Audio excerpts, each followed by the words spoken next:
The American saga for the canal did not begin with the United States. It began with a magnificent, hubristic failure in France. The legendary builder of the Suez Canal, Ferdinand de Lesseps, a man who believed the will of genius could conquer any geography, had attempted the feat first in the 1880s. De Lesseps envisioned a sea-level canal, a simple, elegant cut through Panama. But this wasn't the sandy, flat desert of Suez. This was a humid, mountainous hellscape, a vertical world where the Chagres River was an unpredictable, torrential god, and the jungle concealed a tiny winged executioner, the mosquito. The French company was less a venture of engineering and more an exercise in financial fraud, fueled by the staggering sums of the French national savings. De Lesseps was a diplomat, not an engineer, delegated critical decisions to inept subordinates, and dismissed the threat of yellowjack and el escalofrío, malaria, as mere miasmas that would disappear with better sanitation. The horrifying truth is that over 22,000 workers died during the French attempt. The death rate became so normalized that the cemeteries had to be routinely exhumed to make room for new arrivals. And the company even ordered pre-made coffins from the US, sized in bulk. When the money ran out, the political fallout was so toxic, it became known as the Panama Scandal, bringing down governments and leaving only rusted equipment, a partially dug trench, and a mountain of corpses. This was the inheritance that first drew the attention of the ambitious former U.S. Assistant Secretary of the Navy, a man who viewed the French failure not as a warning, but as an opportunity, Theodore Roosevelt. Roosevelt's grand design and the paper republic. The United States under Roosevelt had a clear strategic need, the Navy. The recent Spanish-American War proved beyond a doubt that moving a fleet required the agonizing months-long circumnavigation of South America, a vulnerability no great naval power could tolerate. The canal was an imperative. The U.S. initially considered Nicaragua, but the French, desperate to recoup some of their lost capital, had a persuasive lobbyist, a French engineer named Philippe Jean Bunau-Varilla. He was a master manipulator, holding the remains of the old French concession and the partially dug trench. Bunau-Varilla's genius lay in theater. To scare Congress away from the Nicaraguan route, he secured postage stamps showing a Nicaraguan volcano, Momotombo, actively erupting, and mailed one to every single senator. His message was clear: Nicaragua is geologically unstable. Panama is the safe bet. But there was a problem. Panama was not an independent nation. It was a restive province of Colombia. Colombia wanted $25 million and a percentage of the annual revenue, and wanted the rights to revert after 99 years. Roosevelt scoffed, viewing Colombia's demands as blackmail. The solution was a political act so brazen it remains controversial today. Varilla met with Roosevelt and Secretary of State Hay. A plan was hatched: Panamanian secession. In November 1903, the citizens of Panama, encouraged by whispers of American support and money, staged a revolt against Colombia. The revolution was comically quick. Colombian troops were met not by armed revolutionaries, but agents offering massive bribes. U.S. naval ships, acting under Roosevelt's direct orders, arrived to maintain order and prevent Colombian forces from crushing the rebellion. Within 3 days, Panama declared independence. Within 2 weeks, the U.S. recognized the new nation. Within a month, the Hay-Bunau-Varilla Treaty was signed, granting the U.S. the right to construct the canal and control the surrounding area in perpetuity as if it were the sovereign of the territory. The new Republic of Panama was essentially a paper construct born of U.S. ambition and French financial desperation. The Siege of Death, Sanitation, and the Rise of Gorgas.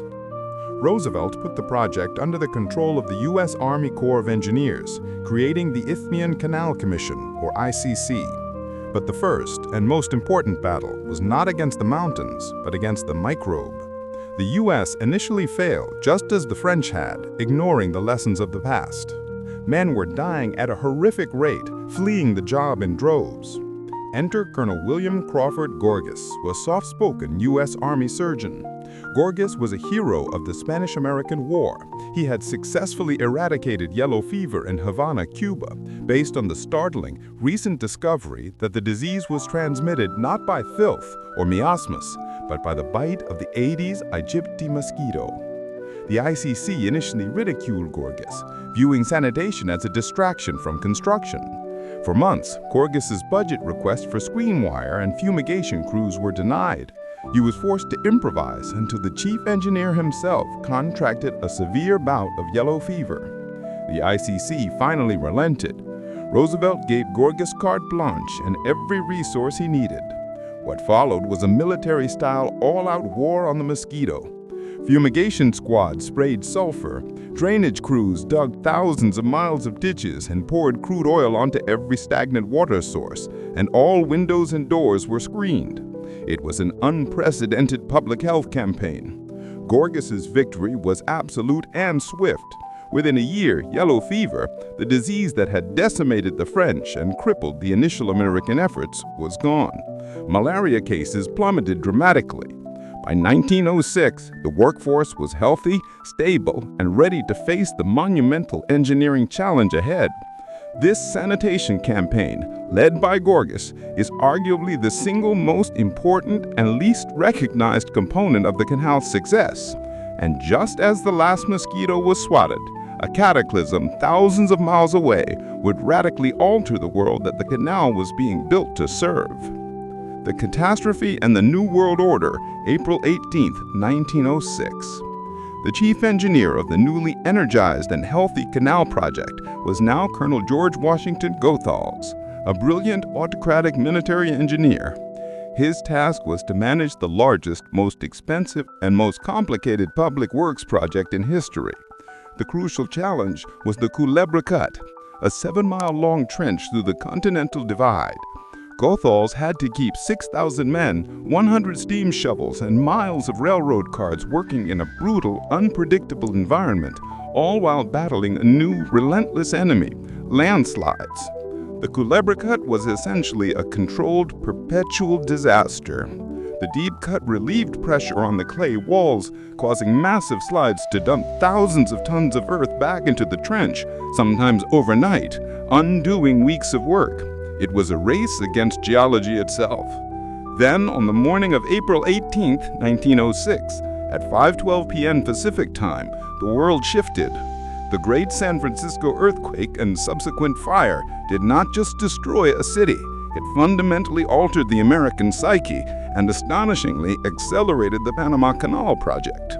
The destruction in San Francisco was absolute, fueled by broken gas mains and water lines, a massive and immediate need for steel, lumber, cement, and construction machinery to rebuild San Francisco, but unprecedented strain on American industrial capacity, forcing the canal to compete for resources.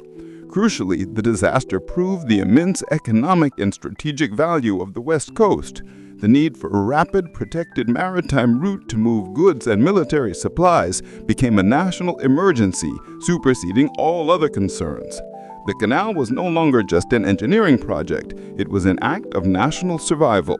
Goethals, its unshakable colonel, now had the full, unquestioning backing of Congress, the public, and the president. The final cut and the legacy of a lie.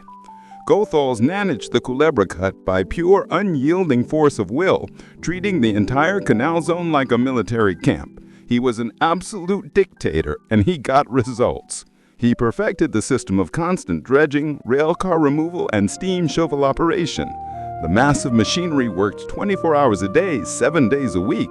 It was often said that the sun never set on the dirt cars hauling away the spoils of the cut.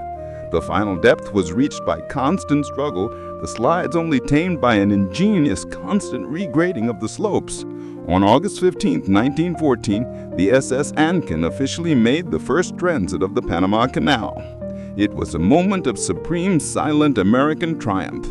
But the world had changed even more profoundly. The official opening was so subdued because 2 weeks earlier the entire globe had descended into the Great War, World War I. The spectacle of the opening was utterly overshadowed by the slaughter in Europe. The astonishing, enduring reality is this: the United States achieved the impossible, not by superior technology alone, but by applying the then radical science of sanitation and the brutal political will to steal the territory and then enforce a military-style dictatorship over a massive labor force. Colombia, the nation that lost the land, received a $25 million payment from the U.S. in 1921, an implicit admission by a later American administration of the political crime Roosevelt had committed nearly 2 decades earlier. Roosevelt himself, who orchestrated the whole scheme, called his own actions one of the things of which he was proudest. "I took the isthmus, started the canal, and then left Congress not to debate the canal, but to debate me." The canal stands today as a monument to American exceptionalism, but also to its darker side, a legacy built on the graves of 22,000 French workers, the conquest of a disease by a lone visionary, Gorgas, the political assassination of a nation, Colombia, and an unprecedented public works project that was paradoxically both nearly derailed and ultimately saved by the greatest natural disaster in the history of the American West. The canal did not just connect 2 oceans, it connected continents, politics, medicine, and human tragedy in a way that remains one of the most complex and astonishing realities of the American story. It forever divided the old world from the new, at a spot where a few hundred meters of earth and a tiny mosquito determined the course of empires.